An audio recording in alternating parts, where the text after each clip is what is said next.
ways of doing things are over. It's time for new ways of the future to come into play to help us get stronger, grow, and be the small towns and rural areas we know we can be.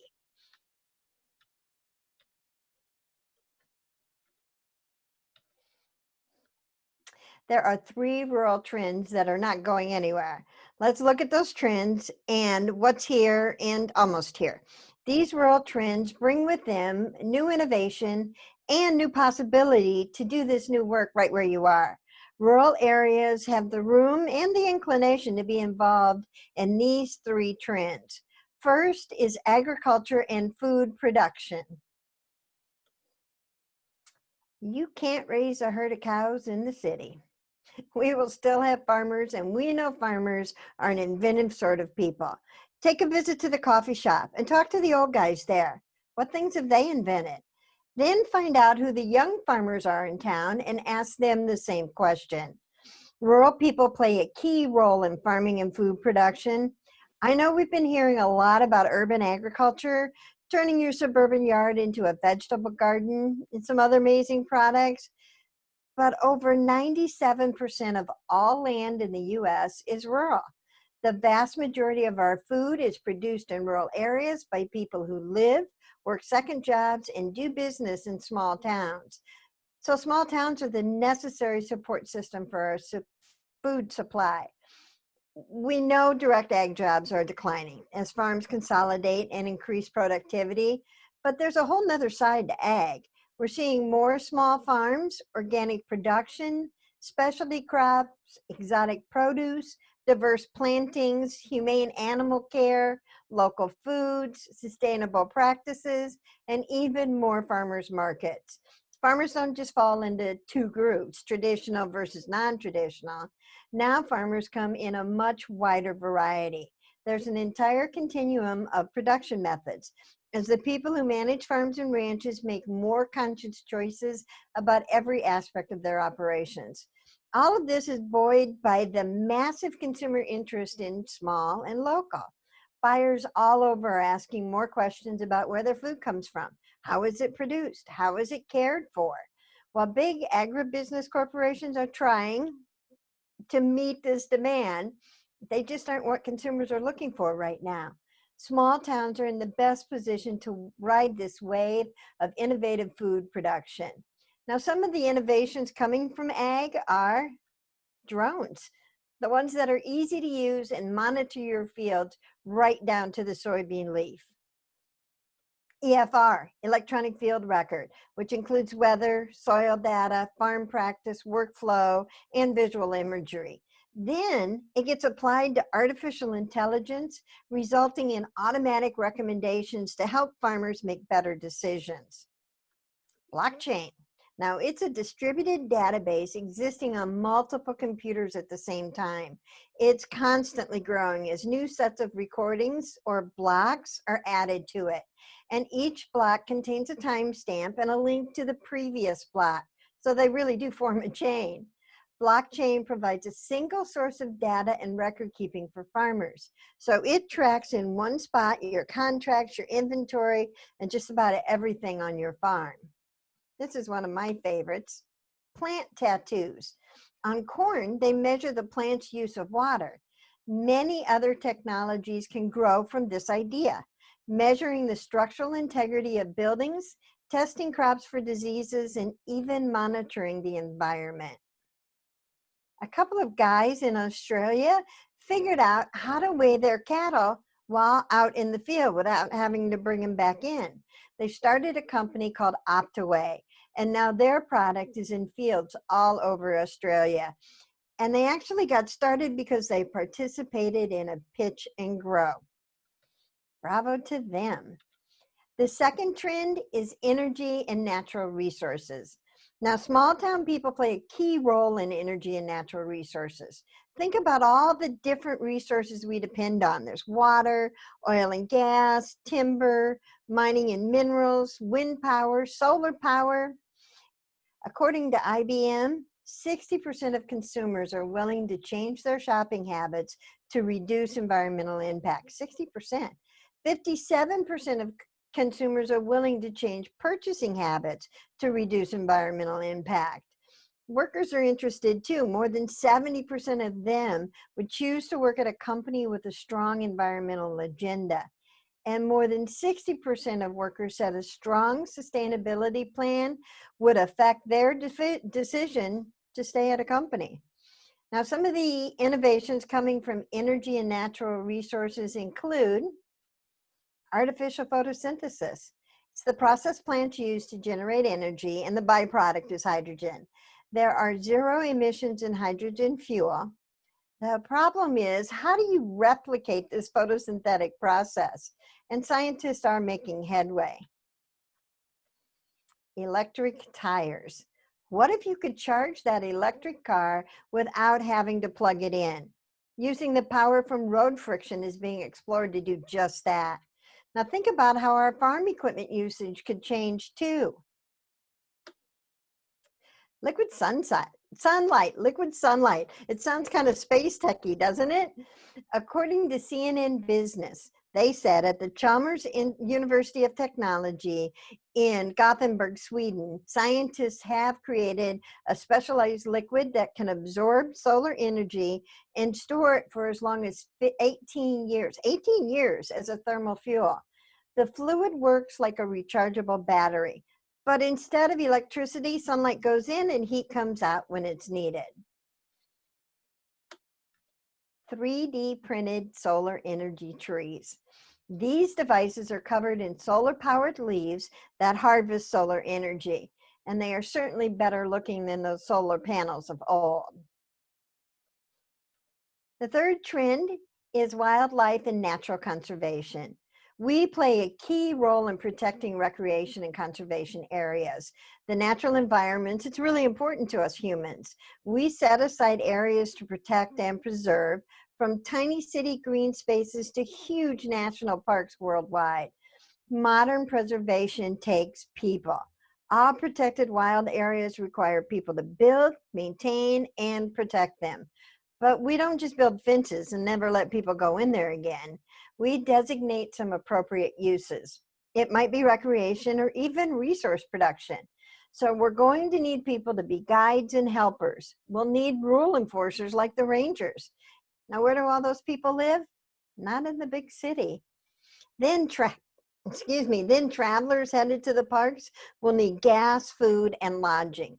All kinds of amenities make it possible to enjoy that natural area fully and responsibly. Those businesses can't be in big cities either. They're going to have to be in small towns. We rely on our farmers and ranchers to be good stewards of their land, providing habitat for wildlife and protecting the environment at all levels. Now, the innovations coming from wildlife and natural conservation are facial recognition for fish. According to the Smithsonian Magazine, a pyramid-shaped device guides them into the camera that recognizes their face based on the pattern of dots on their snout and gills, and it also scans their body. So if the fish shows signs of a problem, it's then guided into a holding pen for individual treatment. Road trips are becoming much more popular. Because of COVID, people aren't ready to fly. They may not be ready for a long time, and it's a bonus for rural areas. How can you offer an experience in your rural area? Not a sightseeing visit or visiting monuments or checking things off a list, but an actual opportunity to spend time in the outdoors doing something you've never done before. Now, we think of fishing guides on trips, and that's one great way. The Boundary Waters in Minnesota are a fabulous place to visit. You could also go sand sledding or sandboarding in Colorado's Great Sand Dunes National Park. Or you could go on a rattlesnake hunt in Waynoka, Oklahoma. Why not take some folks out into the country to see the stars as part of their visit to your area? I lived in Chicago for many years, and you don't get to see real stars there. All of the above innovative procedures and technology will need a supply chain to support their growth and development. Producers, vendors, transportation companies, warehouses, distribution centers, and even retailers will be needed. The functions in the supply chain include things like product development, marketing, operations, finance, distribution, and of course, customer service. There are many ways to support any one of these trends. By looking at the supply chain growth, you get the idea that rural is well adapted to providing solutions. Now, many of these ideas, they may not work, but who cares? We got a chance to test them out. But for the ones that do work, there are more small steps to take on the way to achieving your big idea for your town. Along that way, you're going to begin to build out the supply chain growth, and it's a natural process. But here's the really cool thing. You won't be doing it alone. The best trend is we are finding ways to work together to accomplish our dreams in a much faster way. I told you the old way is dead. It doesn't work anymore. But the new idea-friendly way is the way of the future. Thank you for coming today. Becky McCrae and I would like to have you learn the idea-friendly method. So here's a little gift. It's a 30-minute video. Please enjoy and make your town a leader in trend development.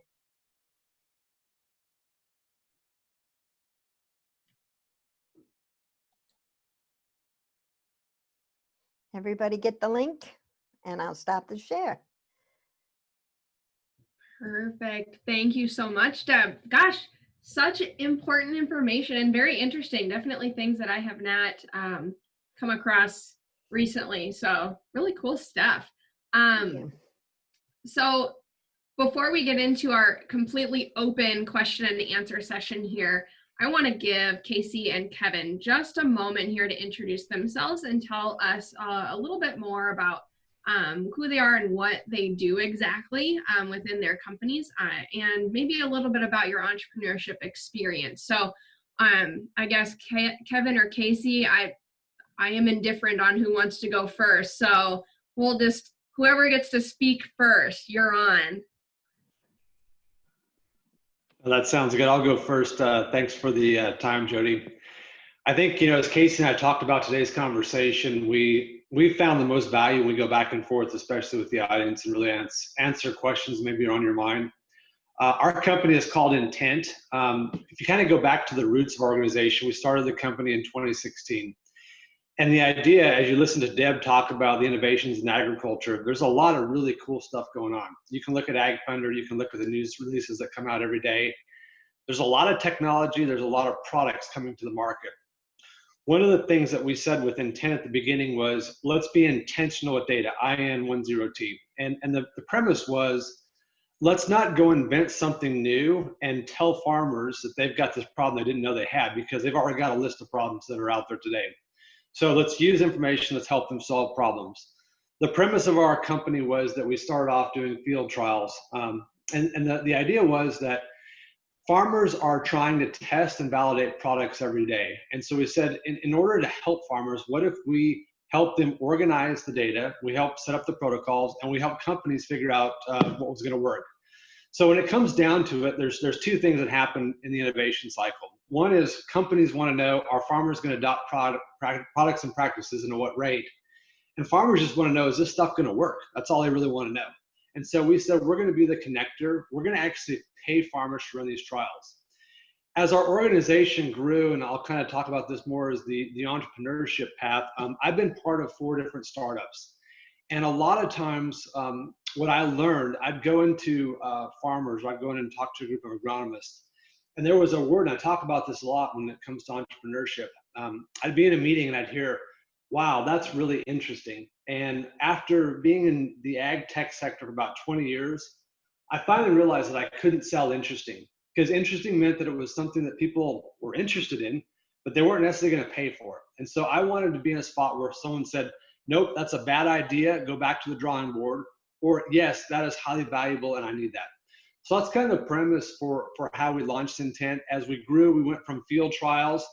The next spot was, as we started to add farmers and add companies, we said, we've got to make a technology platform to make this more efficient. And so we started to hire a development team.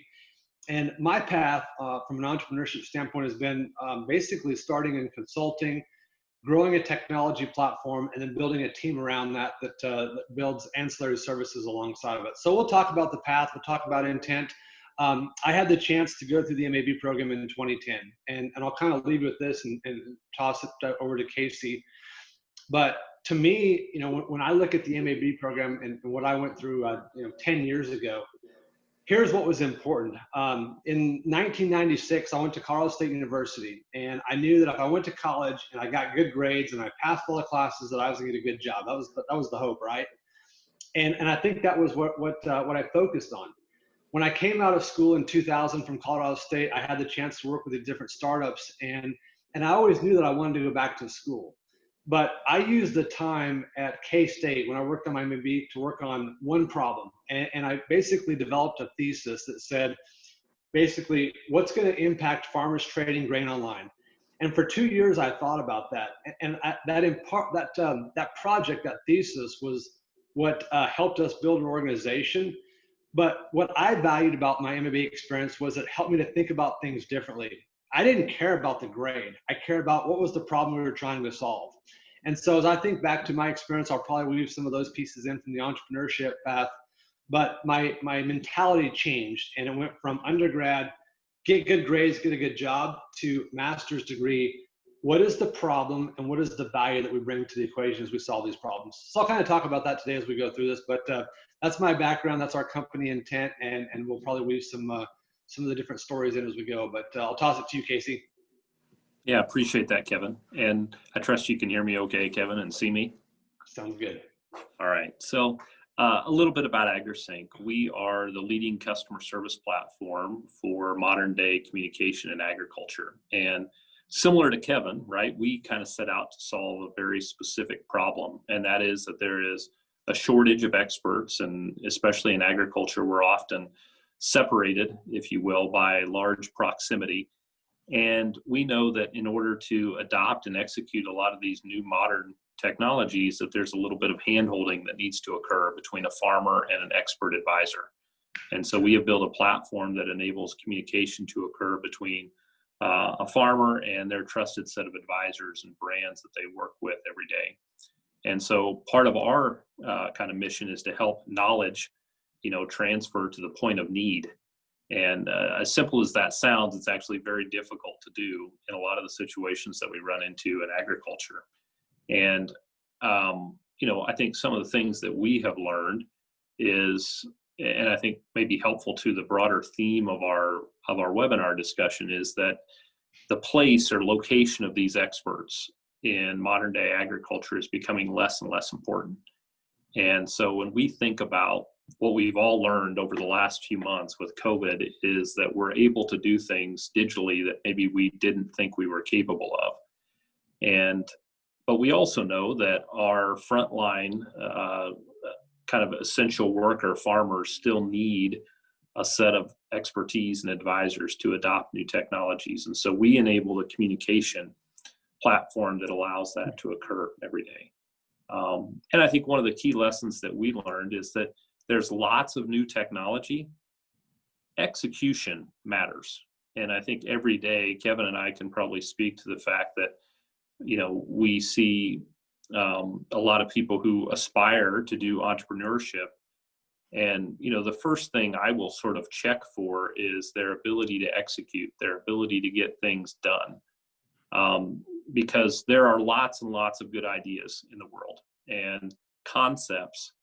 And the ability then to commercialize and execute and sustain that process over time is what creates great companies. So if you think about the major companies that, sort of dominate the world we live in agriculture, a lot of it is that they have identified some core processes that over and over again, they do well, and they do a good job of execution. Entrepreneurs, our job is to sometimes disrupt and change, the way things are done, and to be able to look at things from a different angle. And when you first start kind of thinking about entrepreneurship in a company, a big part of it is there, to Kevin's point, is there a meaningful problem to solve? Is it more than interesting? Meaning, do I have to have it? We're not just selling aspirin to get rid of a headache. We're sort of needing to have something that we solve that is meaningful and critical enough that people will say, I have to have that. I'm willing to pay for that. And then you as an entrepreneur, are you committed to solving it and doing the very best that you can over time to learn from kind of initial mistakes and to be able to create long-term value for your customers? So, one of the things I appreciated, Deb pointed out a lot of what I would call kind of the emerging technologies that are coming into place. And you could argue that whether I'm, in rural America or a metro area, those technologies, those core technologies are going to exist. The ability to execute, though, might have a lot to do with how close am I to that problem? How well do I understand that problem? And I think the opportunity for a lot of our small towns and rural communities is that we can take a very practical nature to that problem because we're close to it. And so when we have an intersection of, maybe emerging technology and then a team or a set of entrepreneurs who are willing to execute and commit to that, then that's typically when we see real, development occur and positive kind of sustaining things. So those are a few things about, kind of what we do at AgriSync and how we feel about entrepreneurship. Excellent. Thank you, Kevin and Casey. At this point, I'll ask the audience if you ever have any questions as we go about here with the remaining time. Throw it in the chat or tweet it at us here, and we'll get your questions asked. I do have a couple to get us started today, and this can go to all three of you, one of you, whoever feels like they want to chime in, I'm fine with. So kind of a twofold question. How do you see lifestyles and the talent pool changing in our small communities, in our rural areas? And that would lead into kind of the second part of the question being, what kind of shifts are you seeing and how we might look at talent? This could be in the lens of finding our next entrepreneurs to solve some of those problems that you guys are seeing, but it could be in other ways as well. So I'll turn it over to you guys. I'm not for sure who would like to start, but take it away. I'll take the first stab at that. I think as someone who's, hiring people right now, and we're growing, and that's a good thing, the boundaries of where we look for that talent have dramatically changed. So we kind of look at the world as our talent pool now. And the ability to create virtual teams and have tools and technology that bring us together every day is important. Now, with that said, culture is very important. And, I think with lots of folks who are probably joining today who are in maybe a remote work environment, I would ask yourself, how do I feel about the culture of my workplace? Is there intentional, types of activities or work being done to make sure that I feel like I'm part of a team, that I feel like my voice is heard and it matters? I think that's the big challenge, right? How do we balance this new world of work while maintaining culture and camaraderie and teamwork? And I think that's a challenge for, anyone who's in a leadership position at a company.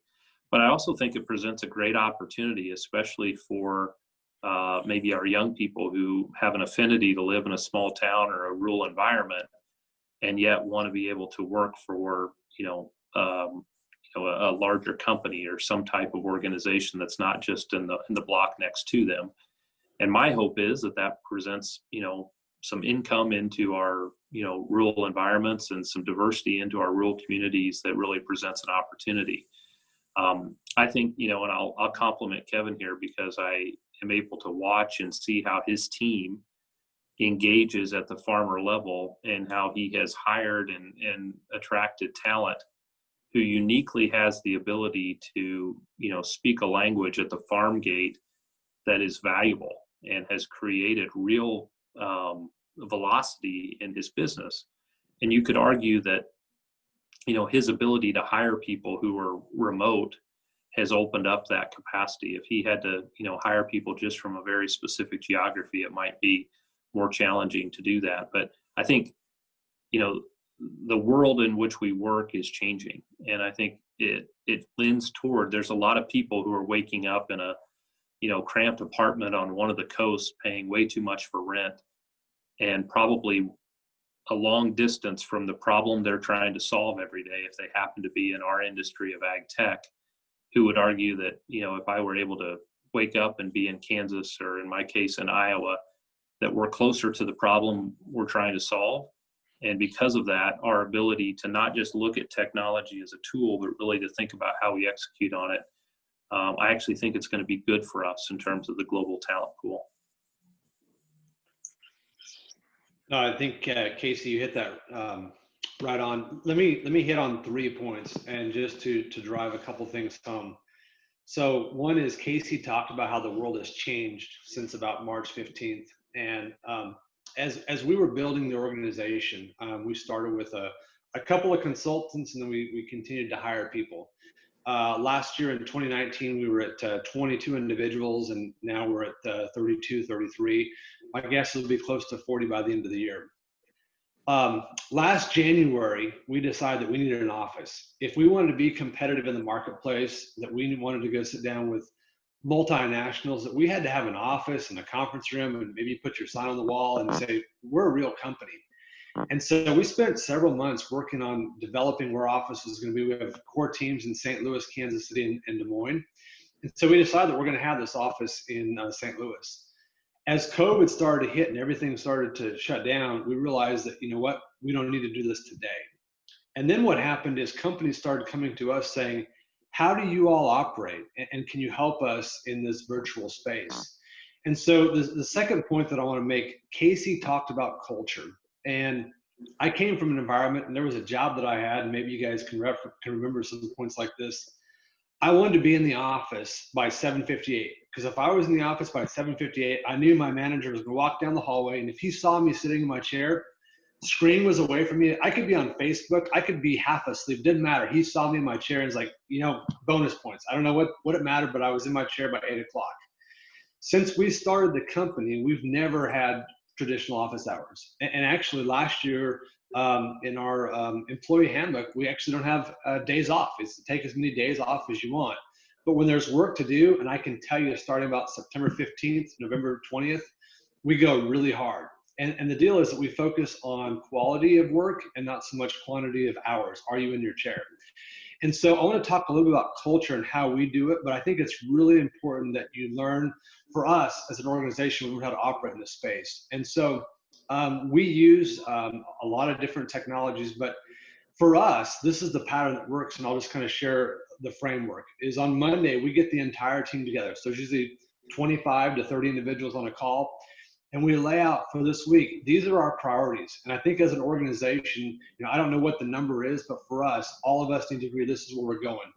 The second part is, being an Agile organization, we have technology, we have agronomy, and we have commercial and operations. And we have small 15-minute calls. When I was in a regular job in corporate America, it seemed like Outlook was like an hour. Like you couldn't have a meeting unless it was an hour. And for us, it's like 15 minutes is a long time. If you can't get in and talk about what you're trying to accomplish in 15 minutes, that's a really big deal. And it's going to take a big time commitment. But I think rethinking those stand-up times, those small groups where you come in, you work on a problem, and it's not just about meetings where one person talks, but it's like, let's iterate through this. And having those sessions throughout the week in a virtual environment is the way that we've been able to make this company be much more efficient. And so I would definitely point to the culture piece. And I would tell you that, for us, we still have to have face-to-face meetings. And we had the whole company together last January. And this summer, as we had our summits, we were getting together in groups of 10 or less. But we still need those face-to-face contacts. And if you're going to be virtual, you still have to be very intentional about how you have those face-to-face pieces. The last thing that I was going to reference, the third point, to kind of put an exclamation on Casey's point. I think back to my career, and I talked about, going to Colorado State, get good grades, and get a good job. There's a book that I read about 10 years ago, and it's called The Hollow in the Middle. And what I started to recognize is people like Casey and myself and Jared Westfall and All of my friends, we all came out of these small communities. We all showed livestock. We all were involved in agriculture. And we went to Iowa State and Kansas State and Colorado State. And then what we did is we got the good job. We went to work for Deere and Monsanto. We moved to St. Louis or Kansas City. And that's what you did so you could get a good job so your kids had it better than we had it, because our lives were so difficult. Now what you're finding is people like Casey said, you know what, I want to live in Iowa. People like me have tried to move out of the city, and I have a few acres now so my kids can show livestock. I think those of us that have those core values are recognizing that if you've got good internet and you know how to work and you've got a core set of capabilities, there are companies like us, like AgriSync, that will hire individuals, because it is a lot easier to teach someone Python code than it is to understand what the culture is like in agriculture. And so we'll take those people all day long. We'll teach people how to run Scrum meetings.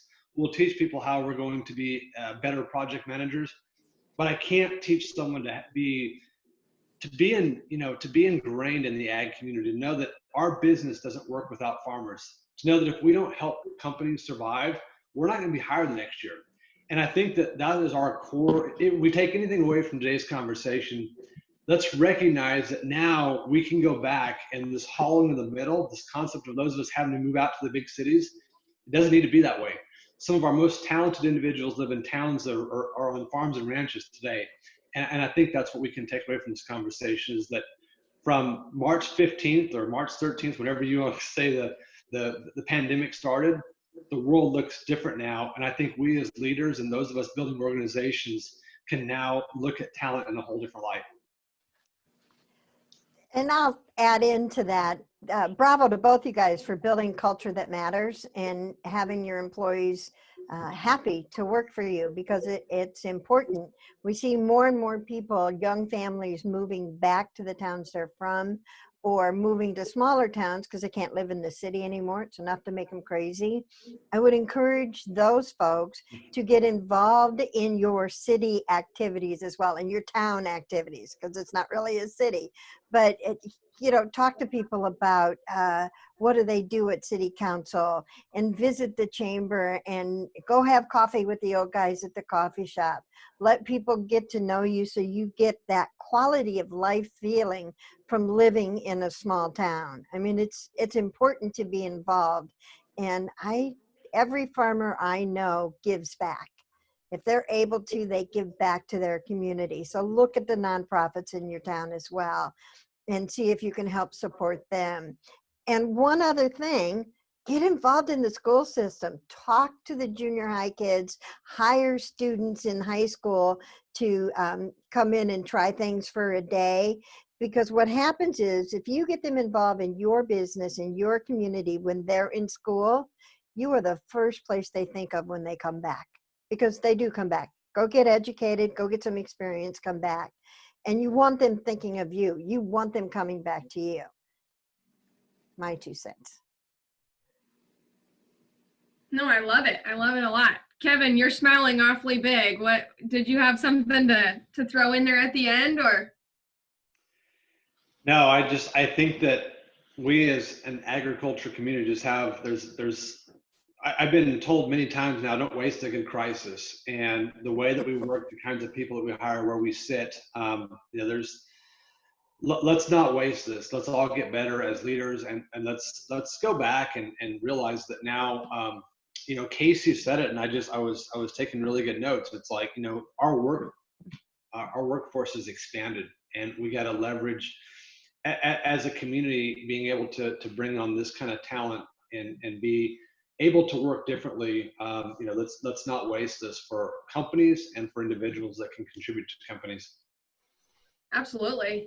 Very good. Actually, that lends well into the next question that I had for you all. I guess it stems into the entrepreneurship piece, but with you having your established businesses in those rural areas, and Deb, with you being able to work with these businesses in rural areas, what are you seeing as how those established businesses can aid and encourage entrepreneurship in those areas? I mean, what kind of tools or advice that you would have for those that might be on our conversation that do have the ties to those communities to be able to reach out to entrepreneurs and help them build and fill in those gaps that you are seeing? I guess it's a loaded question.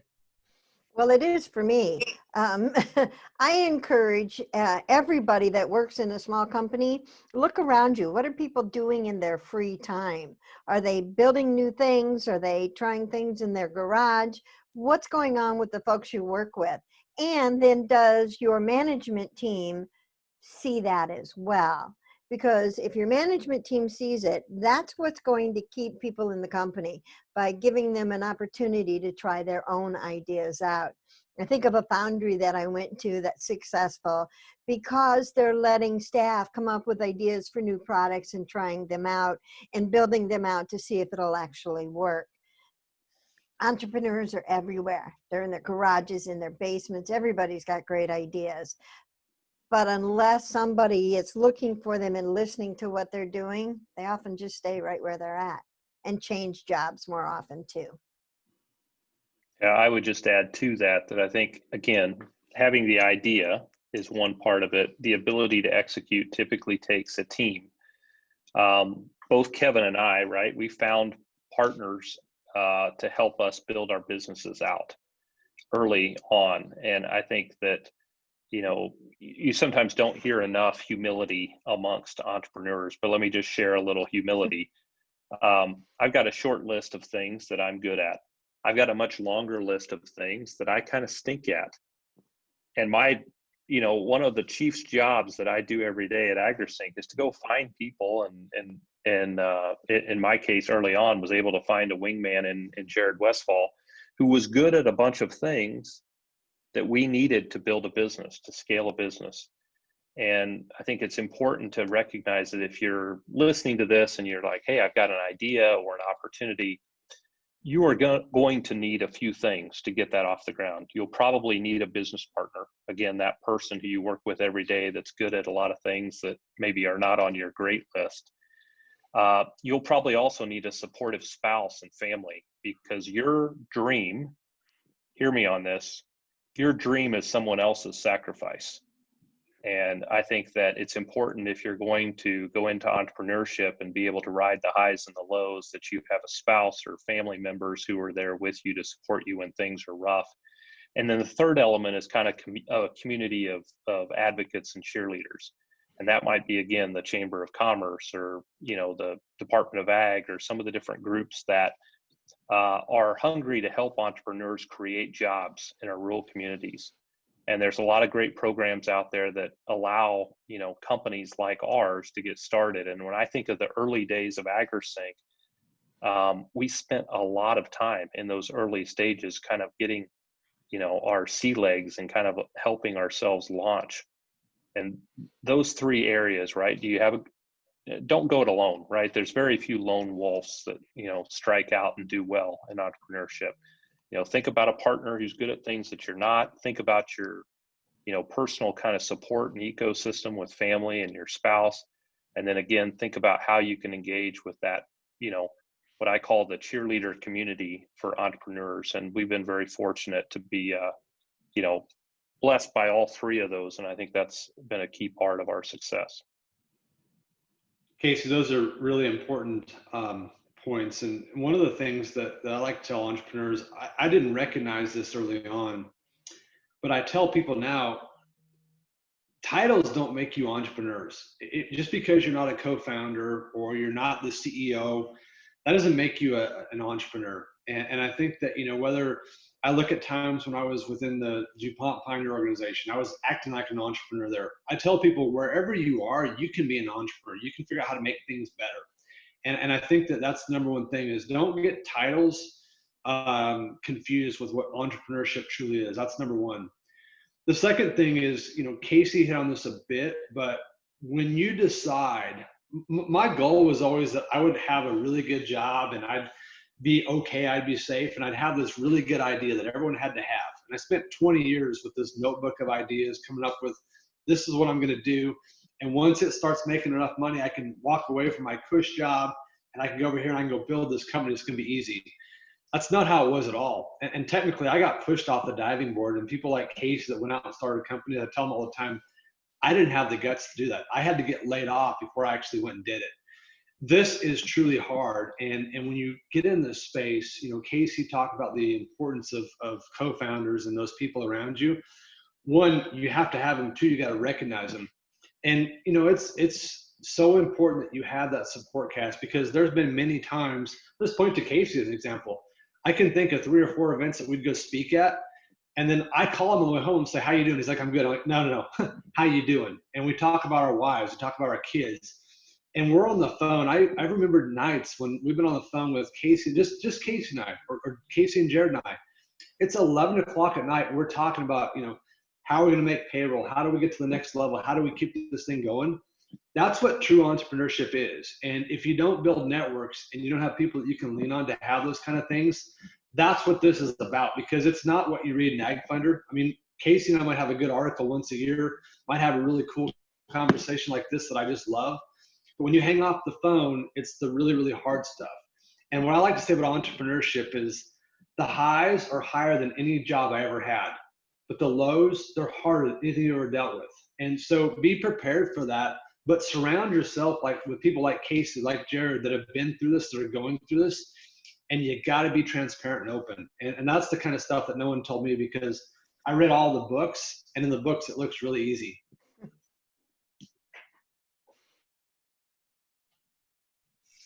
Oh boy, does it. Everybody makes it look so easy, right? Wow, great feedback. Once again, that lends very well into one of my next questions of where do you go for things like funding in smaller communities? Are there grant programs? Are there, or who else do you reach out to for support? I mean, is there like your top 5 list that you guys have used? And all 3 of you, Deb too, you know, like what are those outreach areas? You mentioned some, but what do you have from your experiences? I'll start with a couple of scenarios. I think, you know, when we started, we certainly participated in some of the local community and economic development programs, and that helped us, you know, kind of match economic development loans with outside investment into our company. I also, you know, the first year or 2 was putting a lot of my own personal money into getting the company started. And I think that's kind of your testament. You'll have a lot of people from the outside who might be willing to invest in your idea or your business. But they will be much more open to it if you personally have invested or made some personal sacrifice yourself. So again, I think sometimes we read about companies and we view their success as something equal to how much investment have they take. Well, keep in mind that investment is essentially a loan, right, on a future promise that you're making as a founder. So I would just encourage people to think about the different sources of capital and to find investors and capital that aligns to your core values of your company. I would suggest that there's, you know, plenty of people probably willing to invest in our industry. Your job as an entrepreneur is to find the investors that match the core values and the long-term goals that you have for your company. And that takes some time. And I would argue it typically takes twice as long as you would expect. And so it's important that you understand that you're going to have to share your idea with lots of people over a course of time and really start to prove out some traction and metrics in order to get that type of investment. We've been very fortunate to have, a limited but a great set of investors who align with kind of the core values of our organization. I will say there's investors that typically, they like to invest in things that they understand. So, courting investors who have a genuine interest in agriculture and perhaps the problem you're trying to solve, that's definitely a good thing. Don't waste a lot of time trying to explain the entire ag industry to someone who doesn't have an existing perspective on it. And I do think, again, thinking about what have you personally put into the business, what sacrifices have you made? Do you need outside investors, right? I think that's not, sometimes people perceive that, the success or failure of their business is going to be solely based on the amount of capital that they raised. That's rarely the case. Typically it's, do you have enough investment to get your idea started and to gain traction? And then, what do you do intelligently to deploy that investment once you have it? So I want to weigh in here. I personally don't think you should ask for money until you really need to ask for money. And if, as Casey said, if you don't know your industry inside and out and what you're working on, what you're bringing to it, you need to learn that. And one of the ways to get more information is to follow the people that can really help you. The LISC, the Local Initiatives Support Corporation, is great. They have a newsletter that it comes out every month, and it's fabulous with lots of funding opportunities. The Center for Rural Affairs out of Lyons, Nebraska is another one that's just fabulous. Attend your 1 million cups in the closest town to where you're at. And if there's not one in your community, start one. Create and follow your friends that are doing newsletters and share their information. Start building up that circle of influence that's really going to matter to you in the long run. And reach out and talk to people. It's extremely important. Don't live all isolated and think people know what you're doing, because they don't. You have to talk about it. No, that's really good, Deb. I think that was one of the things that when we first started, writing your ideas down and talking about them, because a lot of times, you write an idea in a notebook and you think this is a great idea, but it dies in the notebook. So there's a couple things that I would point to as you get started. One is there is no right way. And what I think you start to realize is there are frameworks, and what worked for Casey and AgriSync, what worked for Deb is not what worked for Kevin and Intent. And none of us in business, when you go launch a business, none of us do it the exact same way. And I used to always think that you would find that. And so I'll kind of come back to my thesis experience with Dr. Featherstone. For me, the thesis was, once I was able to see a different framework and a way that a problem was solved, then I saw how to approach it. Mine was completely different than the framework that I followed, but I needed to see that. And I think in business, if we can start to identify frameworks and people and approaches, that's one way to be successful. The other just personal example that I'll give you, just because this is a different way of thinking. In 20 years of working with startups, most of the startups that I'd worked with were either venture capital funded or angel funded. And I always thought that was the only way that I would go at it. And the word consulting, I used to hate the word. I was like, I'm never going to be a consultant. I don't want to be someone that's telling people what to do. But the idea of, if you get someone, going back to Deb's point, get someone to write you a check, because once someone writes you a check, you found value in that. And so this whole idea of just getting started and being able to generate revenue early on is really important. So I would say make sure that you start to find that. The last thing is, I can't emphasize this enough, is find that peer group. Find people that have started companies. There's a lot of coaches out there that haven't done it. Find people that have been in the path, that have a framework, and those people that will be completely open, candid, and transparent with you, that will go with you on this journey. I can't recommend that enough. Those are the people that I call when it gets really hard and it takes to build these companies. Perfect. Those are excellent resources. Thank you for those experiences there from the three of you. And in case you all didn't notice, Deb put in a couple of links in the chat, so feel free to check those out. A final question for the three of you.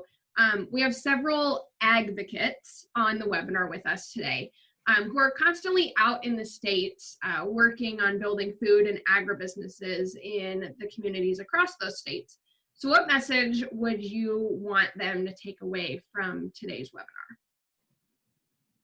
I'd first just say thank you to those people that are encouragers to entrepreneurs in the broader ecosystem. Number one, we need you. And I know sometimes that's a thankless job too, right? Because you're encouraging and wondering if the seeds are, that you're sowing are going to take root. But, my encouragement there would be to, give really challenging feedback to those entrepreneurs. Keep in mind, as an advocate, you might be the first, person, if you will, to give feedback on an idea.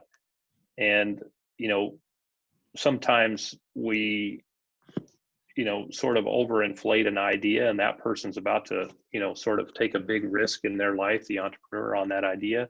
So my encouragement is to always, give really candid feedback about, the challenges that might face, and not to sort of throw cold water on it, because you want to be encouraging, but also to just be realistic about some of the research that you want to do. And I think, what I found is a lot of early ideas have good merit, but the entrepreneur needs to take time to do the research to validate that idea with multiple people. And so obviously, you probably have a perspective as an advocate on whether, that could work or not, and use that perspective to the good of the entrepreneur, right? Use that to share really good, open, honest, constructive feedback about the concept. I would throw in there, tell people stories. When people share with you what's going on in their world, don't hesitate to take it out and tell their stories. Of course, tell the good stories more than the bad ones. But however, failure is important to talk about as well, because people need to see you don't die when you fail. And it's an opportunity to go forward and adjust what you're working on. So as you travel and as you advocate, definitely share people's stories. People tend to listen to that more than they do to all the facts.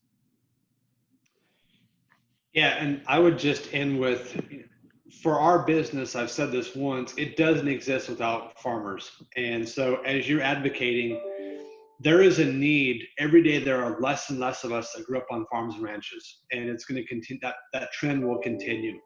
So those of us that did have the responsibility to carry that message, and I believe that we've got to connect the voice of what actually happens in agriculture. And what I talk about a lot is art and science. My dad walks every field every day. It's complete art. He goes out, walks the field, decides what he's going to do. I've got a lot of friends that are building cool companies on the coast and doing different things, and it's complete science. And I believe that the way that my dad does business will get better, and we're going to inject more science into how he does it. I believe that my friends on the coast that are building organizations, they need to go walk a field. They need to see what it's like. They need to know that you're going to make a decision once a year to plant corn one time. You're going to sell calves once a year. And once we blend this art and science, and so to our advocates, I say, let's blend the art and science. Let's say the way that it's always been done, it can be improved, but the science and the ideas that are out there that haven't been vetted, haven't been tested, they've got to get on farm. And so I think there's a need for all of us that are in this space to bring those two together, merge the art and science, and help us understand what is possible and how it's going to look in a real world situation. And we've got an opportunity right now to invite the science, to invite the coastal entrepreneurs to come live with us in the Midwest. And that would be good for all of us. So right. Let's not miss that window of opportunity, because it's a tough place right now to live on the coast. And, again, we talk about the value of being close to your customer and building in the Midwest. We think that there's value for us to encourage those entrepreneurs to come here. Sorry. Absolutely. Very good. Thank you. Thank you. Thank you. All three of you. I know we can't have like formal applause, but applause to all three of you. Thank you for being here. We want to honor the fact that we said this would be an hour, so we'll go ahead and stop there. I will pass it back over to Deborah. I know she has a couple of things to finish us out, and yeah, we'll send you on your Tuesday. So this webinar is part of our MAB for Life series, honoring the lifelong learning that can take place when you choose to be part of the MAB program. So if you are following us on our social media channels, we'd really love to have that. So information about that is listed here. And then we would like to invite you to participate. There is an informational webinar about the program on November 10th, where I'll be sharing information about joining the MAB program as a student, either for the full program or to participate in our certificate. So if you or someone you know would benefit from that kind of training, please feel free to recommend that they sign up for that webinar. And then finally, our next webinar before the break for before the holidays will be on November 24th. Dr. Jason Bergtold is going to run a refresher on utilizing optimization models, which is one of the courses that we teach in the MAB program, and our MAB alumni have requested, some of them who have been out since the year 2000 have requested a refresher on running those models. So feel free to sign up for that. It will be an interactive session. Any material you would need, we would get to you beforehand, but we'd love to have you participate in that as well. Also, feel free to reach out to us at any time with questions or to get connected to our speakers today. I realize we don't have contact information on the slides, but we'd be happy to share that with you. And thanks again, Casey, Deb, and Kevin for being with us today. We'll hang around. If there's more questions, we'll wait for those for a little bit as long as folks. Thank you very much.